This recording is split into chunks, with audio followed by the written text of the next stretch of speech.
Rut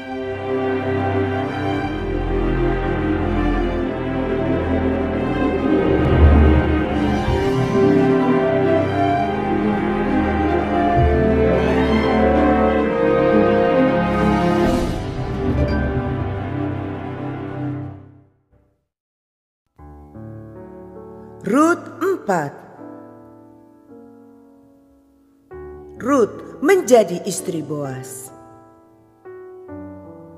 Boas telah pergi ke pintu gerbang dan duduk di sana. Kebetulan lewatlah penebus yang disebutkan Boas itu. Lalu berkatalah Boas, "Hai saudara, datanglah dahulu kemari, duduklah di sini." Maka datanglah ia, lalu duduk.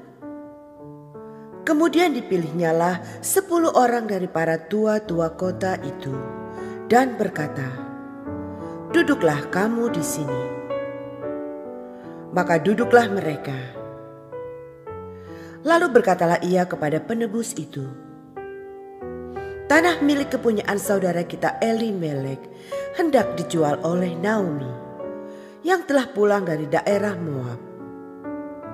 Jadi pikirku, baik juga hal itu kusampaikan kepadamu sebagai berikut. Belilah tanah itu di depan orang-orang yang duduk di sini dan di depan para tua-tua bangsa kita. Jika engkau mau menebusnya, tebuslah. Tetapi jika engkau tidak mau menebusnya, beritahukanlah kepadaku, supaya aku tahu. Sebab tidak ada orang yang dapat menebusnya kecuali engkau, dan sesudah engkau, aku." Lalu berkatalah ia, "Aku akan menebusnya." Tetapi kata Boas, "Pada waktu engkau membeli tanah itu dari tangan Naomi, engkau memperoleh Rut juga, perempuan Moab, istri orang yang telah mati itu, untuk menegakkan nama orang itu di atas milik pusakanya." Lalu berkatalah penebus itu, "Jika demikian, aku ini tidak dapat menebusnya, sebab aku akan merusakkan milik pusakaku sendiri. Aku mengharap engkau menebus apa yang seharusnya aku tebus, sebab aku tidak dapat menebusnya." Beginilah kebiasaan dahulu di Israel dalam hal menebus dan menukar. Setiap kali orang hendak menguatkan sesuatu perkara, maka yang seorang menanggalkan kasutnya sebelah dan memberikannya kepada yang lain. Demikianlah caranya orang mensahkan perkara di Israel. Lalu penebus itu berkata kepada Boas, "Engkau saja yang membelinya."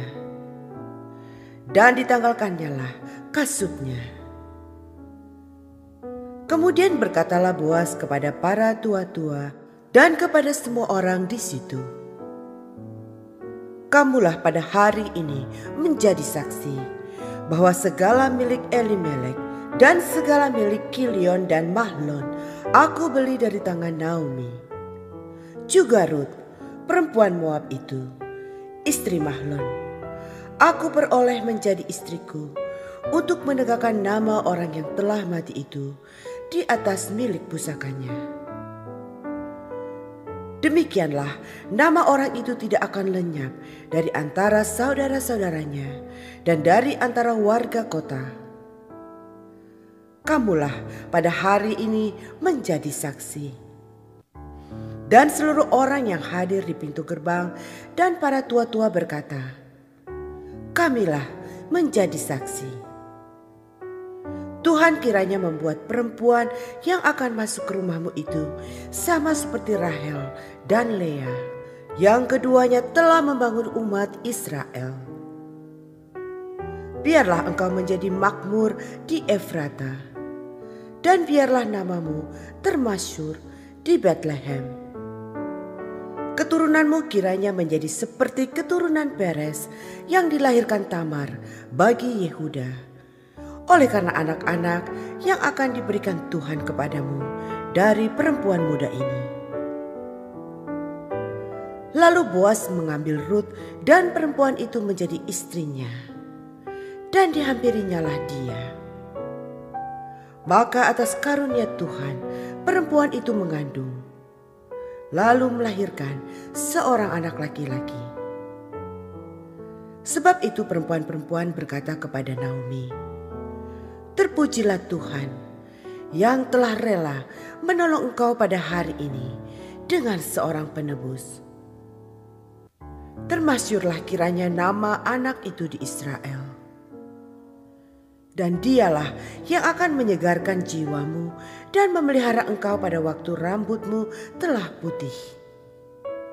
Sebab menantumu yang mengasihi engkau telah melahirkannya, perempuan yang lebih berharga bagimu dari 7 anak laki-laki." Dan Naomi mengambil anak itu serta meletakkannya pada pangkuannya, dan dialah yang mengasuhnya. Dan tetangga-tetangga perempuan memberi nama kepada anak itu. Katanya, "Pada Naomi telah lahir seorang anak laki-laki." Lalu mereka menyebutkan namanya Obed. Dialah ayah Isai, ayah Daud. Silsilah Daud. Inilah keturunan Peres. Peres memperanakan Hezron. Hezron memperanakan Ram. Ram memperanakan Aminadab.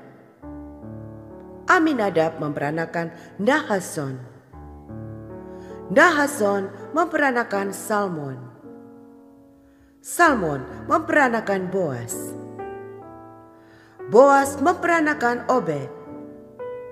Obed memperanakan Isai. Dan Isai memperanakan Daud.